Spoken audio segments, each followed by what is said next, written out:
ভারতের রাজধানী দিল্লি পালানোর সময় শাহজালাল আন্তর্জাতিক বিমানবন্দরে আটক হয়েছে জুনায়েদ আহমেদ পলক।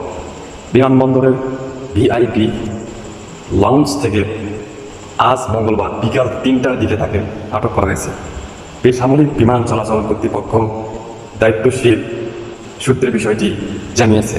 এখন পর্যন্ত জানা যাচ্ছে শাহজালাল আন্তর্জাতিক বিমানবন্দরের ভিআইপি লাউঞ্জে অপেক্ষায় ছিলেন শেখ হাসিনা সরকারের ডাক টেলিযোগাযোগ ও তথ্য প্রযুক্তি মন্ত্রী জুনায়েদ আহমেদ পলক। তখন বিমানবন্দরের কর্মচারীরা তাকে ভিআইপি লাউঞ্জে আটকে রাখেন। কিছুক্ষণ পর বিমান বাহিনীর কর্মকর্তারা এসে তাকে আটক করেন। ছাত্র জনতার অভ্যুত্থানের মুখে গতকাল শেখ হাসিনা ভারত পালানোর পর থেকেই খোঁজ ছিল না তার। তিনি দেশে আছেন নাকি বিদেশে পালিয়েছেন তা নিয়ে নানা গুঞ্জন ছিল। গতকাল রাতে নাটোর সিংড়া পলকের বাড়িতে হামলা চালানো হয়। তার বাড়িতে আগুন ধরিয়ে দেয় বিমুগ্ধ জনতা, লুটপাট হয় এসব। বর্তমানে পলক এখন প্রশাসনের হেফাজতে আছে।